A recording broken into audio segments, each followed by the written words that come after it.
Good evening दोस्तों, career classes Dholpur की तरफ से आप सभी को नमस्कार। जैसा कि आप ऊपर लिखा है बारंबारता, तो आज हम एक ही वीडियो में पूरा कंप्लीट बारंबारता करेंगे आज। तो सबसे पहले हम देखो बारंबारता में एक तो चलता है कि माध्य, और एक चलता है माध्यक, और एक चलता है बहुलक। एक तो ये तीन है बारंबारता के जो मेन टॉपिक। और इसमें माध्यक जो चलता है वो दो प्रकार का चलता है। एक तो चलता है कल्पित माध्य, और एक इसमें चलता है पग विचलन माध्य। तो आज हम ये चार टॉपिक पूरा करेंगे एक ही वीडियो में। तो सबसे पहले हम देखेंगे माध्य। तो देखो माध्य जो होता है, माध्य इसी को हम बोलते हैं औसत। माध्य को ही हम बोलते हैं औसत, इसी को हम बोलते हैं समांतर माध्य। समांतर माध्य।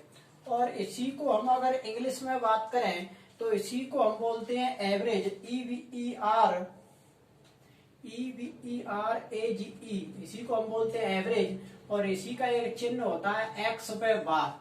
ये सब एक ही व्यक्ति के नाम है। जैसे कि माध्य, तो माध्य को ही औसत बोलते हैं, औसत को ही समांतर माध्य बोलते हैं, समांतर माध्य को ही एवरेज बोलते हैं। और इसी का एक चिन्ह होता है एक्स पे बार। और इन सब का एक ही फॉर्मूला है कि राशियों का योग, राशियों का योग बटे राशियों की संख्या, राशियों का योग बटे राशियों की संख्या।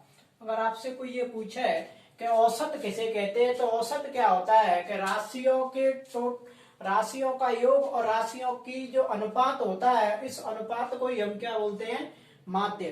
तो सबसे पहला माध्य पे बात करेंगे। अगर इसी का आपको गणित में अगर आपको फॉर्मूला लिखना है, जब वो बारंबारता चलेगी एक्स और एफ, तो वहां पे इसी को हम बोल देते हैं कि सिग्मा एफ एक्स बटे सिग्मा एफ।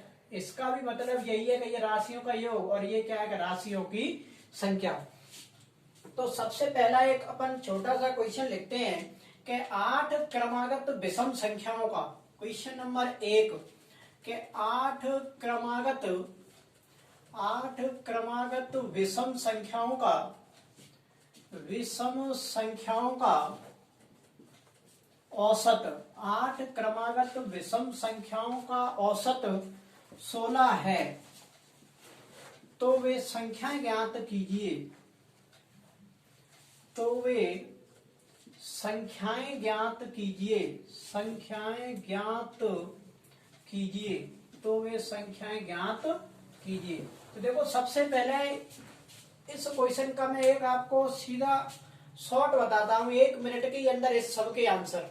कि 8 क्रमागत विषम संख्या होंगी कोई, उन सबका जो औसत है वो क्या है कि 16 है। औसत माध्य, समांतर माध्य, इनका मतलब औसत होता है एवरेज। एवरेज का मतलब जो बीच की जो संख्या होती है उसको हम क्या बोलते हैं, औसत। तो ये पूछ रहा है कि ऐसी वो 8 जो संख्या है वो कौन सी है। तो देखो एक आपको मैं सीधा ही शॉर्ट बता दूं, औसत कहते हैं माध्य, मतलब बीच की जो संख्या होती है, बीच की। तो बीच की इसमें जो संख्या दे रखी है वो क्या दे रखी है, 16। अब ये जो संख्याएं हैं 8 संख्याएं, अब ये क्या है कि ये बीच की संख्या है। तो इसका मतलब ये हुआ कि ये जो है वो बीच की संख्या है। और 8 जो संख्याएं हैं वो कैसी संख्या है कि विषम, और ये हमारी कैसी संख्या है कि सम। तो इसका मतलब ये हुआ कि 4 संख्याएं इसके नीचे होंगी और 4 ही संख्या इसके ऊपर होंगी। तो विषम संख्याएं, तो 16 से छोटी 4 नीचे अगर संख्या अपन देखेंगे तो विषम संख्या कौन सी होगी कि विषम आगी 15, और 15 से 13, और 13 से कौन सी आएगी 11, और 11 से कौन सी आएगी 9। अगर अपन 16 से ऊपर बढ़ते हैं 4 संख्याएं तो कौन सी होंगी कि 17, 19, 21 और 23। तो हमारे जो 8 संख्याओं की बात कर रहा तो वो ये संख्या आ गई। यही तो पूछ रहा था तो वे संख्याएं कौन सी हैं। तो वे संख्याएं ये हो गई 9, 11, 13, 15, 17, 19, 21 और 23। तो हमारे जो आंसर है वो तो ये निकल चुके 1 मिनट के अंदर।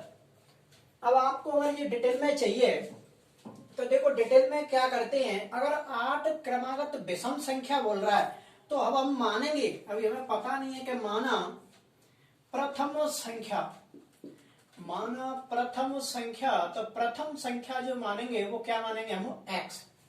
पहली जो संख्या है वो x है, तो दूसरी संख्या कौन सी होगी, x plus 2, x plus 4, x plus 6, x plus 8, x plus 10, x plus 12। अब ये कितनी संख्या हो गई कि 1 2 3 4 5 6 7, और हमें कितनी संख्या मानेंगे कि 8। तो देखो यहाँ बहुत कंफ्यूजन रहता है, अगर ये बोलता है कि 8 क्रमागत विषम, तो देखो सम या विषम दोनों कहता है तब तो हमें ये संख्या मानेंगे।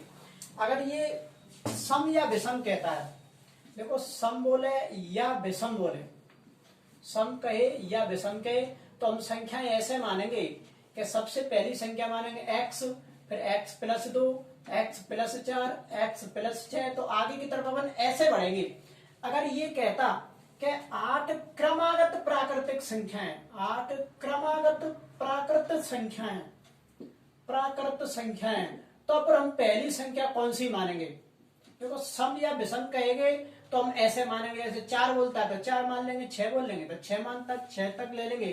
अगर आप ये कहता है कि क्रमागत प्राकृतिक संख्या 8 है, तो क्रमागत में मानते हम सबसे पहली मानते हैं x, और फिर मानते हैं x प्लस 1, फिर मानते हैं x प्लस 2, फिर मानते हैं x प्लस 3, फिर मानते हैं x प्लस 4, फिर ऐसे क्रम से चलते हैं।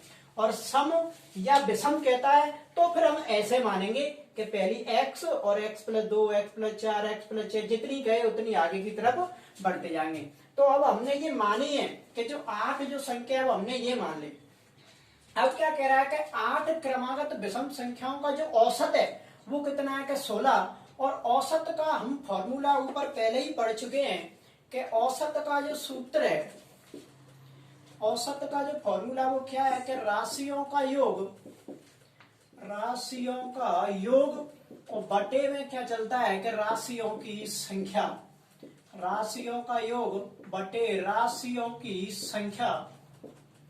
तो हम देखेंगे कि सवाल में औसत पहले ही दे रखा है कि औसत की जगह पे हम औसत रख देंगे। औसत कितना है कि 16, तो इसकी जगह पे हमने क्या रख दी, 16। अब देखेंगे कि आगे राशियों का योग, तो राशि हमने ये मानी है 8, इन सब का हम क्या करेंगे योग। तो देखो ऐसे लिख देंगे कि x प्लस, योग का मतलब जोड़ना, x प्लस 2, दूसरी संख्या जुड़ गई, plus x plus 4, plus x plus 6, plus x plus 8, plus x plus 10, plus x plus 12, plus x plus 14। तो ये सभी राशियों का क्या हो गया योग। अब नीचे क्या लिखेंगे हम, राशियों की संख्या। तो ये जो संख्याएं थी, ये पूरी जो टोटल संख्याएं थी वो कितनी थी कि 8, और नीचे हम क्या लिख देंगे 8। अब आगे इन सब का हम क्या करेंगे जोड़। तो इन सबको अपन अब जोड़ेंगे तो 16 बराबर, देखो x, 1x 2 3 4 5 6 7 और 8। तो x जो है वो कितनी हो गई कि 8x प्लस। अब संख्याएं देखो नीचे तो 8 की 8 ही रहेगी। अब जो ये संख्याओं का और योग करेंगे तो देखो 2 और 4 6, 6 और 6 कितने हो गए 12, 12 और 8 कितने हो गए 20, 20 और 10 कितने हो गए 30, 30 और 14 और 12, देखो 12 और ये 14 ये पूरे कितने हो गए क्या 16, 30 और 16 पूरे टोटल कितने हो गए क्या 46, 30 नहीं ये 26 हो गए। देखो 14 और 12 कितने हो गए 26, तो ये पूरे टोटल कितने हो गए 56। तो जो संख्याएं थी वो कितनी हो गई 56। अब क्या करेंगे कि इसके बटे मानेंगे 1, और ये क्या करेंगे कि वज्र गुणा। तो 1 का गुणा हम 8 प्लस इससे करेंगे तो कोई फर्क ही नहीं पड़ेगा 1 से गुणा करने पर। और 8 का गुणा हम 16 से करेंगे तो 8 6 48 की 8 हासिल की 4, 8 और 4 होते हैं 12, तो 16 8 कितने होते हैं 128। ये प्लस की 56 है उधर जाएगी तो किस की 56 हो जाएगी कि माइनस की। अब 128 में से हम क्या घटाएंगे 56, तो ये कितना बचेगा 8x बराबर कितना जाएगा, देखो 8 में से 6 गए तो 2 और 12 में से 5 गए तो कितने बचेंगे 7। और ये गुणा वाली जो संख्या है वो कहाँ पहुंच जाएगी बट्टे में, तो 72/8 और 8 नम कितने होते हैं 72। तो जो x की जो वैल्यू है वो फाइनल कितनी आ गई निकल के 9। अब x हमने क्या मानी थी, x हमने मानी थी फर्स्ट संख्या, तो जो पहली जो संख्या है वो कितनी आ गई हमारी 9। अब दूसरी संख्या हमने क्या मानी थी कि x + 2 और x की जो वैल्यू है वो कितनी आ गई 9, तो 9 में 2 और जोड़ेंगे तो टोटल कितनी निकल के आ जाएगी कि 11। तीसरी संख्या हमने क्या मानी थी, तो तीसरी संख्या हमने मानी थी कि x + 4, तो x का मान आया 9 और 9 में हम 4 जोड़ेंगे तो कितनी आ जाएगी 13। चौथी संख्या हमने क्या मानी थी कि x + 6 और x की जो वैल्यू है वो 9 और 9 में 6 जोड़ेंगे तो कितनी आ जाएगी 15। और पांचवी संख्या हमने क्या मानी थी कि x + 8 और x की वैल्यू 9 और 8 कितने होते हैं कि 17। पांचवी और छठवीं जो संख्या है वो कौन सी थी कि x + 10 और x की वैल्यू है 9 + 10 कितने हो जाएंगे 19। और सातवीं जो संख्या थी x + 12, तो x का मान है 9 में 12 जोड़ेंगे तो कितने हो जाएंगे 21। और लास्ट जो अपन की संख्या थी वो कौन सी थी कि x + 14, तो 9 में 14 और जोड़ेंगे तो पूरे कितने हो जाएंगे कि 23। तो देखो हमने 1 मिनट के अंदर हमने पहले भी आंसर ये निकाले थे। देखो डिटेल में अगर आपको करना है तो फिर आपको ऐसे ही करना होगा। वैसे 1 मिनट में ही ये सवाल का आंसर निकला भी था ये। अभी यहाँ तक इसको एक बार स्क्रीनशॉट ले लेंगे, एक और क्वेश्चन बताते हैं ऐसा हम एक छोटा सा और, तो यहाँ तक पहले लिख लेंगे जल्दी से।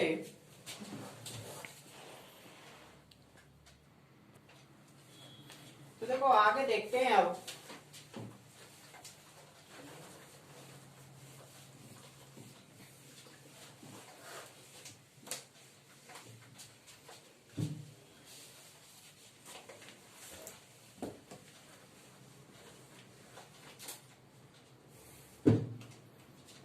अगला क्वेश्चन देखते हैं कि यदि, अगर दूसरा क्वेश्चन हम देखेंगे कि यदि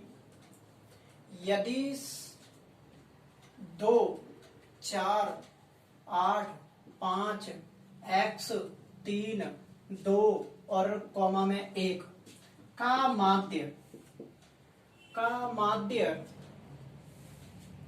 4 है, तो x का मान ज्ञात कीजिए। तो x का मान ज्ञात कीजिए। देखो अब ये क्वेश्चन डायरेक्ट अपन नहीं कर सकते, ये अब डिटेल से ही करना पड़ेगा। ये पहले कह रहा है कि यदि 2, 4, 8, 5, 3, 2 और 1 का माध्य का मतलब औसत का मतलब यहाँ समांतर माध्य भी कह सकता है। इसका उसने पहले ही बोल दिया है कि समांतर माध्य कितना 4, तो इस x की वैल्यू बताओ, इस x की जगह पे कौन सी संख्या आएगी। तो हम सबसे पहले हम लगाएंगे कि माध्य। देखो माध्य, औसत, समांतर माध्य, एवरेज सबका एक ही फॉर्मूला है। माध्य का जो फॉर्मूला है वो क्या है कि राशियों का योग बटे राशियों की संख्या। तो माध्य सवाल में पहले ही दे रखा है, कितना दे रखा है 4, तो माध्य की जगह पर माध्य रख देंगे 4। अब इनका योग, तो सबका योग कर दो, जैसे कि 2 + 4 + 8 + 5 + x + 3 + 2 + 1। और राशियों की संख्या 1, 2, 3, 4, 5, 6, 7 और 8। राशियों की जो संख्या है वो कितनी हो गई 8। अब इनको हम जोड़ेंगे, तो देखो 4,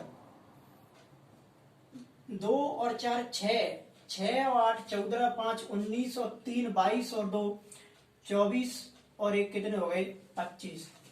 एक बार दोबारा से जोड़ो, 1 और 2 3 और 3 6 और 5 11, 11 और 8 19, 19 और 4 कितने होते हैं 23 और 23 और 2 पूरे कितने हो गए कि 25।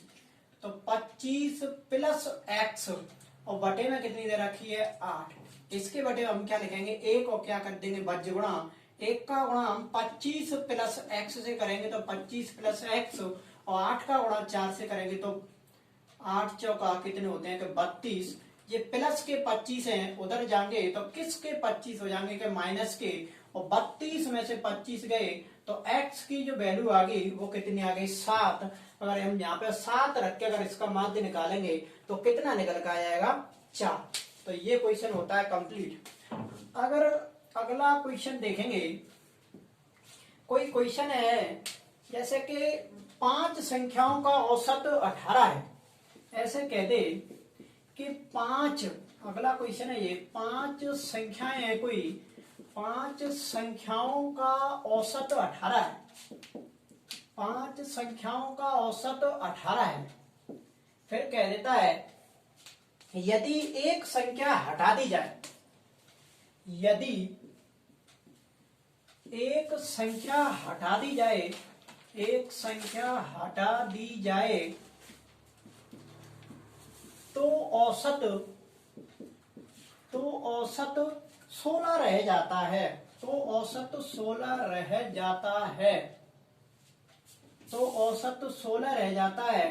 तो हटाई गई संख्या बताओ, जो संख्या हटाई है, हटाई गई संख्या बताओ कि जो हटाई गई जो संख्या है वो कौन सी हटी है कि औसत ये 16 रह गया है। तो देखो इसको कैसे करेंगे, जितने भी ऐसे हिंदी वाले अगर क्वेश्चन आपको दिखे तो क्या कह रहा है कि 5 संख्याओं का औसत 18 है, तो ये तो इनका औसत है, एवरेज है। तो हम क्या देखेंगे, सबसे पहले अगर ऐसे आपको क्वेश्चन करने हैं तो सबसे पहले हम निकालेंगे कि 5 संख्याओं का योग निकाला आप, तो 5 संख्याओं का योग। और देखो यहां से अगर अपन योग का फॉर्मूला बनाए, जैसे कि ये जो है ये किसका सूत्र है कि औसत का है, औसत का जो सूत्र है वो क्या होता है कि योग बटे संख्या, योग बटे संख्या। तो इसके बटे में हम 1 मानेंगे, और इसका अगर अपन वज्र गुणा करेंगे तो योग का अगर हम 1 से गुणा करेंगे तो योग ही आएगा, और औसत का गुणा हम किससे कर देंगे, संख्या से। तो अगर कोई आपसे योग का फॉर्मूला पूछे तो जो योग का फॉर्मूला होगा वो क्या हो जाएगा कि औसत का गुणा अगर हम संख्या से कर देंगे तो क्या निकल कर आ जाएगा, योग। तो अब हम यहाँ पे क्या देख रहे हैं कि 5 संख्याओं का योग, और योग का जो फॉर्मूला होता है वो क्या होता है कि औसत इंटू संख्या, औसत इंटू संख्या। तो औसत कितना है 5 संख्याओं का कि 18, और संख्याएं कितनी थी कि 5 संख्या थी, तो 18 पंजे कितना हो जाएगा 90। तो ये जो 5 संख्याएं थी उनका जो वास्तव में जो योग था वो कितना था कि 90। अब क्या कह रहा था कि यदि एक संख्या हटा दी जाए, मतलब एक संख्या हटा देंगे तो संख्या जो रह गई ये 5 है, 5 में से अगर एक हट जाएगी तो कितनी बचेंगी, 5 में से अगर एक संख्या हट जाएगी तो 4। तो 4 संख्याओं का हम क्या देखेंगे, योग। तो 4 संख्याओं का योग। तो देखो 4 संख्याओं का, अब जो संख्या तो 4 हो गई, पर 4 संख्याओं का औसत कितना रह जाता है 16। तो 16 चलो कितने होते हैं 64। अब हम देखेंगे, देखो इसका आंसर कंप्लीट निकल गया कि ये जो है ये 5 संख्याओं का जोड़ है, और ये जो नीचे वाला जोड़ है ये कितनी संख्याओं का जोड़ है कि 4 संख्याओं का जोड़ है। अगर हम 5 संख्याओं के जोड़ में से 4 संख्याओं का जोड़ घटा देंगे तो जो हटाई गई जो संख्या है वो हमें पता चल जाएगी। तो इसमें से इसको घटा देंगे तो ये 10 में से 4 गए तो 6, और ये हो गई 7। तो ये आंसर है, जो हटाई गई जो संख्या है वो कौन सी निकल कर आ जाएगी कि 26। हटाई गई संख्या जो है वो कौन सी है 26। एक और क्वेश्चन बचा है अभी हिंदी वाला सा, एक छोटा सा। देखो हटाई गई जो संख्या है वो कौन सी हो जाएगी 26। तो मैं यहीं पे बता देता हूँ। एक और क्वेश्चन है ऐसा ही, एक जो चौथा क्वेश्चन है, अगर कह देता है कि 13 संख्याओं का माध्य है। देखो ये क्वेश्चन बहुत अच्छा है कि जो 13 संख्याओं का जो माध्य होगा वो दे रखा है कि 24 है। 13 संख्याओं का माध्य जो है वो 24 है। अब क्या कह रहा है कि प्रत्येक संख्या में 3 जोड़ दिया जाए। यदि प्रत्येक संख्या में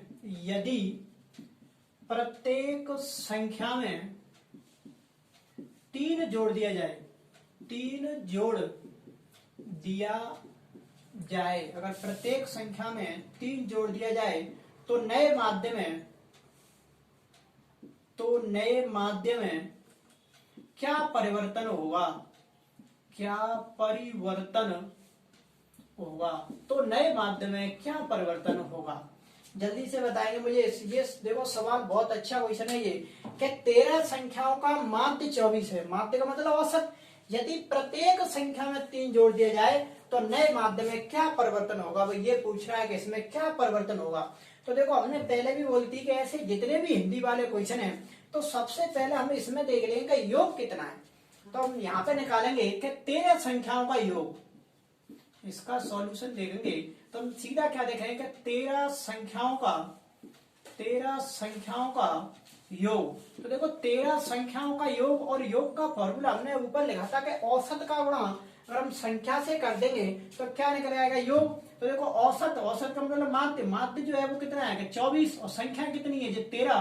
तो 13 संख्याओं का हमें जोड़ पता चल जाएगी कि 13 चौका होते हैं 52 की 2, हासिल की 5, और 13 दूनी 26, और 5 कितने होते हैं? 31। तो जो 13 संख्याओं का जो जोड़ है वो कितना आ गया कि 312। देखो अब आगे क्या कह रहा है कि यदि प्रत्येक संख्या में 3 जोड़ दिया है। अब ये 13 संख्या है तो ऐसा कर लो ना कि 13 इंटू 3 कर लो। तो 13 इंटू 3 करेंगे तो कितना आ गया? 39। तो हम डायरेक्ट ही इसमें 39 जोड़ दो।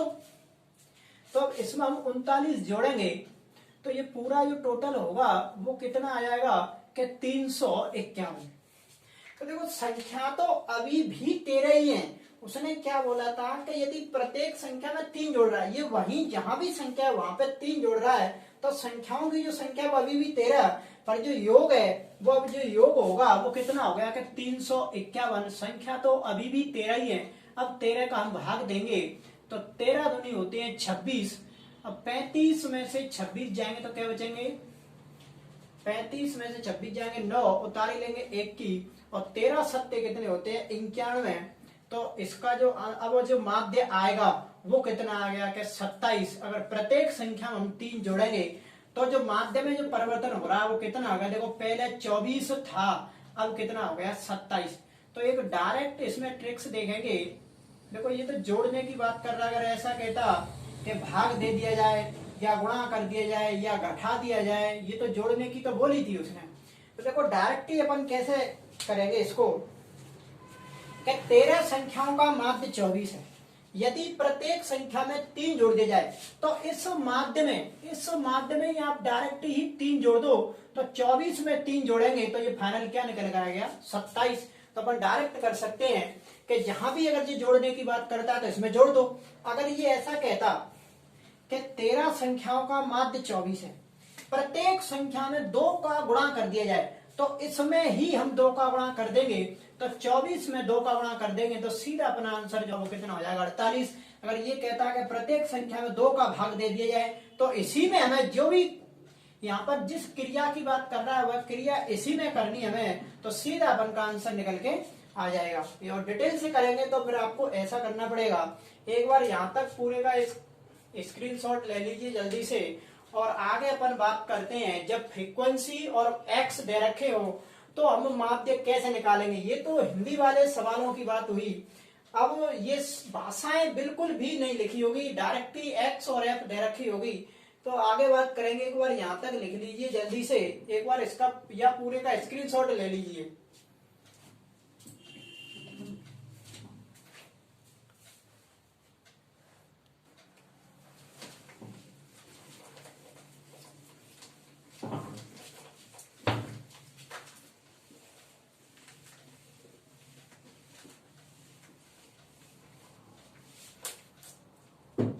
देखो अपन अब आगे बात करेंगे जब ये हिंदी बिल्कुल लैंग्वेज नहीं दे रखी हो। अगर ऐसे क्वेश्चन आ गया, बहुत आते रहते हैं कि जैसे ये एक्स दे रखी है और यहाँ पे लिख देता है एफ, और ये कोई जरूर देखो यहाँ एक्स की एफ ऐसे लिख दे, या प्राप्तांक या छात्रों की संख्या ऐसे भी लिख देता है, यहाँ किराया लिख दे वे, और यहाँ कुछ और लिख दे। तो मैं तो ये संख्या देखनी, अगर ऐसे सवाल आता है और इनमें अगर संख्या दे रखी जैसे एक्स कह दे कि ये 3 है या ये 5, ये 8 और ये 11, और एफ को बोलते हैं फ्रीक्वेंसी। जैसे ये दे देता है कि 2, 4, 5 और 3, और इसमें आपसे ये पूछ ले कि इस बारंबारता बंटन का माध्य ज्ञात कीजिए। या ऐसे कह देंगे इसका समांतर माध्य निकालिए, या औसत निकालिए, या एवरेज बताइए, या ये चिन्ह दे देता है। तो ऐसे हम सवाल कैसे करेंगे? तो देखो माध्य, माध्य का मैंने ये फॉर्मूला बताया आपका, वो सिग्मा एफ एक्स बटे सिग्मा। सिग्मा का अगर वास्तव में मतलब देखा जाए तो सिग्मा का वास्तव में, सिग्मा कहता है कि मेरा योग, ये क्या कह रहा है कि एफ वाई लाइन का योग, और ये क्या कह रहा है कि एफ एक्स वाई लाइन का योग। तो देखो हमारे पास केवल एक्स और एफ है, तो एक्स नीचे वाला जो है, देखो माध्य का अगर अपन वास्तव में जो फॉर्मूला है वो क्या है कि सिग्मा एफ एक्स बटे सिग्मा एफ। तो ये कहता है कि एफ वाली लाइन का योग, और ये कहता है कि एफ एक्स वाली लाइन का योग। तो एफ वाली लाइन तो हमारे पास है, तो इसको हम जोड़ के बोलेंगे कि सिग्मा एफ। तो इसको हम जोड़ देंगे तो 4 और 2 6, 6 और 5 11, और 11 और 3 कितने होते हैं 14। तो इसकी जो वैल्यू है वो तो हमारे पास आ गई कि 14। अब हम निकालेंगे एफ एक्स। तो एफ और एक्स ये निकाल देंगे, एफ इंटू एक्स। तो 2 का गुणा 3 से करेंगे 6, 4 का गुणा 5 से करेंगे 20, 5 का गुणा 8 से करेंगे 40, और 11 का गुणा 3 से करेंगे 33। तो इसको हम जोड़ के बोलते हैं कि सिग्मा एफ एक्स। इसका मतलब है एफ एक्स वाली लाइन का योग। तो इसको जोड़ दो कि 6 और 3 कितने होते हैं 9, और 4 और ये पूरे कितने हो गए 99। अब माध्य निकालना है, तो सिग्मा एफ एक्स बटे sigma F. Sigma F x की जो वैल्यू है वो कितनी आएगी 99, और सिग्मा एफ की जो वैल्यू है वो कितनी है 14, और 14 सत्ते होते हैं 98। पॉइंट लगाएंगे, जीरो बढ़ाएंगे, 1 बचेगा, फिर भाग टूटेगी 0, और 14 सत्ते 98। तो इसका जो आंसर निकलेगा वो कितना आ गया कि 7.07। अगर ऐसे क्वेश्चन आता है छोटा सा तो इस हिसाब से अपन करेंगे। अगर देखो इसमें एक क्वेश्चन और बनता है, जैसे यहाँ पे कोई संख्या को लुप्त कर दे, ऐसा लिख देता है कि यहाँ पे लिख दे p, तो अब बोले कि इस p का मान ज्ञात कीजिए। तो एक क्वेश्चन अभी ऐसा भी मैं बता देता हूं। अब तो यहाँ प्रेजेंट में क्या लिख रही है, देखो एक क्वेश्चन देखेंगे ऐसा ही एक, जैसे कि ये x की टेबल है, और इधर बना देता हूं मैं f की टेबल। x के जो मान दे रखे हैं वो दे रखे हैं 3, 5, 7, 9, 11 और 13, और इधर जो दे रखे हैं वो है कि 6, 8, 5, 6, 8, 15 p। ये जो 9 के सामने है वो p, और ये है 8 और 4, और ये कहेगा पहले ही कि इस बंटन का देखो पहले ही माध्य, अगर ऐसा कोई सवाल आएगा तो इसमें माध्य वो पहले ही बोलेगा। तो इस सवाल का जो माध्य है वो मैं ऊपर यहां पे लिख देता हूं।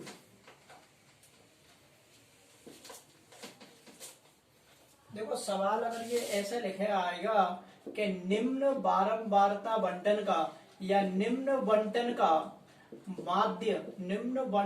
माध्य 7.5 है, तो p का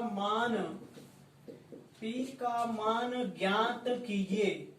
तो p का मान ज्ञात कीजिए, ऐसा आएगा क्वेश्चन ये। तो देखेंगे माध्य, अब माध्य आते ही अपन को दो चीज निकालनी। देखो कोई सा भी माध्य हो, आगे भी मैं 2 प्रकार का और माध्य बताऊंगा। एक को बोलते हैं कल्पित माध्य, और एक को बोलते हैं पग विचलन माध्य। तो कल्पित माध्य कहे, चाहे पग विचलन माध्य कहे, चाहे सादा माध्य कहे, तो सबसे पहले हमें ये 2 टेबलों की जरूरत होती है। चाहे कोई भी सवाल हो दुनिया का, ये 2 चीज तो वो जरूर ही देगा माध्य में, कि एक्स और एफ तो देता ही देता है। तो अब हम निकालेंगे कि एफ इंटू एक्स। तो एफ इंटू हम एक्स निकालेंगे तो 3 6 18, 8 5 40, और 15 सत्ते होते हैं 105, और ये हो गया 9p, और 11 8 88, और 13 चौका होते हैं 52। अब इसको हम जोड़ेंगे, तो इसको जोड़ के देखो अभी हमने बताया था कि क्या बोलते हैं सिग्मा एफ एक्स। तो यहाँ पे अपन ने जोड़ा भी था। तो इसको जोड़ेंगे तो ये जो बैठेगा 303 प्लस 9p। देखो ये अचर राशि, तो इसको हम अलग जोड़ेंगे। तो ये 303 प्लस 9p, अब इसको जोड़ेंगे तो इसको हम जोड़ के बोलते हैं कि सिग्मा एफ। तो इसको हम जोड़ेंगे तो ये बैठेगा 41 प्लस p। ये कितना बैठेगा 41 प्लस p। अब लगाएंगे माध्य का फॉर्मूला। तो माध्य का जो फॉर्मूला है वो क्या है कि सिग्मा एफ एक्स बटे सिग्मा एफ, और माध्य सवाल में पहले ही लिखा है कि 7.5 और सिग्मा एफ एक्स की वैल्यू ये आई है कि 303 प्लस 9p, और सिग्मा एफ की जो वैल्यू है वो क्या है कि 41 प्लस p। देखो सबसे पहले इसमें से क्या है कि पॉइंट हटा लो, तो ये हो जाएगा 75/10, और इधर क्या है कि 303 प्लस 9p, और बटे में क्या चल रहा है कि 41 प्लस p। अब हम इसका देखो यहाँ पे संख्या काटो मत, सीधा ही बज्य गुणा कर दो, तो क्या है कि 10 का गुणा आसानी से जल्दी हो जाता है। तो यहाँ अपन 10 का गुणा करेंगे, 10 का गुणा 303 से करेंगे तो 3030, और 10 का गुणा हम 9 से करेंगे तो 90p, इधर 75 का गुणा 41 से करेंगे तो 3075, और 75 का गुणा p से करेंगे तो कितनी आएगी कि 75p। अब यहाँ पे पक्षांतर कर लेंगे कि जैसे कि 90p ये 75p प्लस के हैं, इधर आएंगे तो किसके हो जाएंगे माइनस के। ये 3075 पहले से ही इधर हैं, ये 3030 इधर जाएंगे तो किसके हो जाएंगे माइनस के। 90p में से 75p जाएंगे तो कितने बचेंगे 15p, और इधर 3075 में से 3030 जाएंगे तो कितने बचेंगे कि 45। गुणा वाली संख्या बट्टे में तो p बराबर कितना हो जाएगा कि 45/15, और 15 ती कितने होते हैं 45, तो p का जो मान आएगा वो कितना आ गया कि 3। तो यहाँ आपका माध्य खत्म होता है, सादा वाला माध्य। अब हम बात करेंगे एक ही सवाल में, या पहले छोटा सा वो और देख लो कि माध्यक और बहुलक, जो छोटे छोटे जो सवाल है जो कंपटीशन में और ये ऑप्शन टाइप भी आएंगे, पेपर में भी आते हैं ये बोर्ड परीक्षा में। तो पहले मैं ये बता देता हूं, फिर अपन एक सवाल लेंगे और उसमें हर प्रत्येक चीज निकाल के बताएंगे एक ही सवाल में। तो यहां तक जल्दी से लिखेंगे। देखो अब आगे देखेंगे हम माध्यक और बहुलक। यहां तक बात कंप्लीट हो चुकी माध्य की। अभी हम दोबारा से माध्य की बात करेंगे। अभी देखो एक ही सवाल में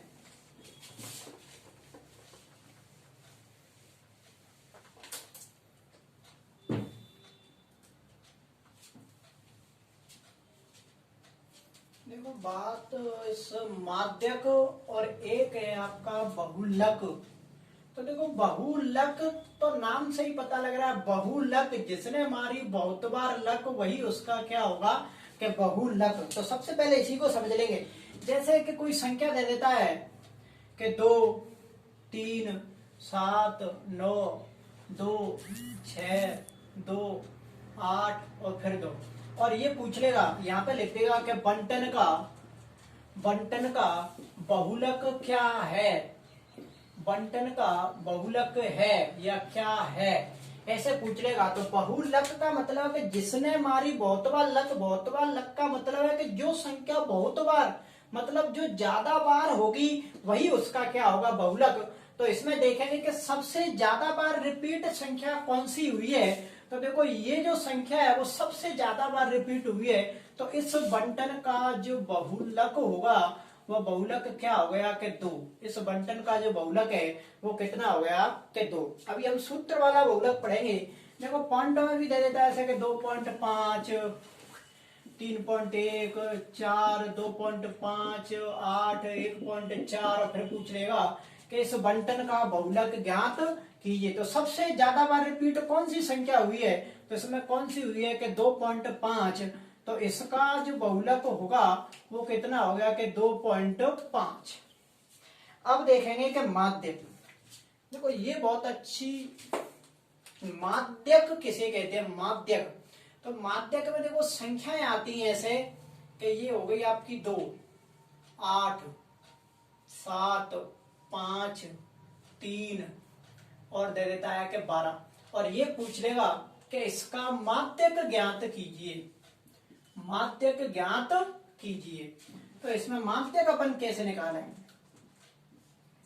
तो इसका बहुत अच्छा तरीका है माध्यक का। तो कभी भी ऐसे माध्यक पूछता है तो माध्यक में क्या करेंगे कि हम माध्यक में देखेंगे कि सबसे पहले जो आपको अच्छा लगे, दो क्रम चलते हैं, एक तो चलता है कि आरोही क्रम और एक चलता है कि अवरोही क्रम, असेंडिंग और डिसेंडिंग ऑर्डर। तो एक तो चलता है आरोही और एक चलता है अवरोही। तो आरोही का मतलब होता है कि बढ़ता हुआ क्रम और अवरोही का मतलब होता है कि घटता हुआ क्रम।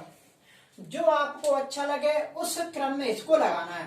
जैसे आपको लग रहा है कि आरोही क्रम में लगा लूं तो आरोही क्रम में लगा लेना, या अवरोही में तो अवरोही में, कोई फर्क नहीं पड़ेगा आंसर में। तो हम एक ही क्रम में लगाएंगे इसको कि आरोही क्रम में। तो आरोही का मतलब है बढ़ता हुआ। तो सबसे छोटी कौन सी है कि 2, 2 पे से कौन सी है इसमें कि 3, 3 पे से कौन सी आ रही है कि 5, 5 पे से कौन सी आ रही है 6, 6 से 7 और 7 से 12। पहले आप ये काम करेंगे, फिर ये देखेंगे कि इसमें कितनी संख्याएं हैं। तो कितनी संख्याएं कि 1 2 3 4 5 और 6। अब ये 6 संख्याएं, 6 जो संख्या है इसको हम देखेंगे कि ये 6 जो संख्या है वो कैसी संख्या है कि सम संख्या है। अगर ये सम संख्याओं में संख्या हुई तो बीच में ऑटोमेटिक ही आपकी 2 संख्याएं दिखेंगी। देखो ये 2 संख्या हो गई बीच में, 2 इसके इधर साइड को संख्या है और 2 इसकी इधर को है। अगर सम संख्या हुई इनकी जो गिनती में तो आपकी आएंगी 2 बीच में और उन दोनों को ही जोड़ के क्या दे देंगे 2 का भाग। तो आपका निकल के आ जाएगा कि क्या निकल के आ जाएगा माध्यक। तो इस सवाल का जो माध्यक निकल के आ गया वो कितना आ गया कि 5.5। अगर ये संख्या 6 होती है तो 2 बीच में आएंगी, चाहे सम संख्या में, चाहे 6 हो, चाहे 8 हो, चाहे 10 हो, चाहे 12 हो, तो बीच में कितनी आएंगी 2 और दोनों को ही जोड़कर हम किसका भाग दे देंगे 2 का। तो इस जो बंटन का जो माध्यक था वो कितना हो गया 5.5। अगर देखो ये संख्या मान के चलो ऐसे होती कि जैसे कि 12, 14 और 10, 9, 8 और 7 और इसमें एक और हो जाती मान के चलो जैसे कि 16। तो सबसे पहले अगर इसमें ये पूछता तो वो क्या कहता कि इसका हमें क्या निकालो कि माध्यक ज्ञात कीजिए। तो माध्यक में हम क्या करते हैं, सबसे पहले मुझे जल्दी से बताएंगे कि क्या करते हैं कि आरोही क्रम में लगाओ, आरोही या अवरोही कोई से भी में लगा दो। तो इसको हम आरोही क्रम में जमाएंगे तो सबसे आरोही क्रम में जमाएंगे तो सबसे इसमें छोटी संख्या कौन सी है, जल्दी से बताएंगे इसमें सबसे छोटी संख्या कौन सी है। तो सबसे छोटी संख्या कौन सी है कि 9, 9 पे से कौन सी आ रही है कि 10, 10 पे से कौन सी आ रही है कि देखो सबसे छोटी इसमें संख्या 7 है, 7 रही है, इधर भी है 7, 7 पे से कौन सी है 9, 7 पे से कौन सी आएगी 8 और 8 पे से कौन सी आएगी 9 और 9 से कौन सी है कि 10 और 10 पे से कौन सी है 12 और 12 से है 14 और 14 से है 16। तो 1 2 3 4 5 6 7, तो 1 2 3 4 5 6 और 7, पूरी 7 संख्या कंप्लीट हो चुकी है। अब ये जो संख्या है ये 7 है। अब 7 कैसी संख्या होती है विषम, 7 कैसी संख्या होती है विषम। और जब भी विषम संख्या आएगी तो बीच में एक ही संख्या आएगी और वही उसका क्या हो जाएगा आंसर। तो बीच में देखो अपन की कौन सी संख्या आ रही है 10, तो 3 इसके इधर साइड को है और 3 इसके इधर साइड को है। तो यही आपका जो आंसर होगा वो क्या हो जाएगा 10। तो यही अपना आंसर होगा, जो माध्यक हो गया वो कितना हो गया 10। चाहे विषम संख्या में चाहे ये 7 संख्या हो, चाहे 9 हो, चाहे 11, चाहे 13, 21, 23 कितनी भी हो, जब भी विषम संख्या होगी तो बीच में एक होगी, वही आपका आंसर होगा। और जब सम संख्याओं अगर ये गिनती में हुई तो बीच में 2 संख्या होंगी और उन दोनों में 2 का भाग देके वही अपना क्या होगा आंसर। एक बार यहाँ तक जल्दी से नोट करेंगे और आगे अपन एक ही सवाल में इस पूरी बारंबारता को अपन कंप्लीट करेंगे। एक और है सवाल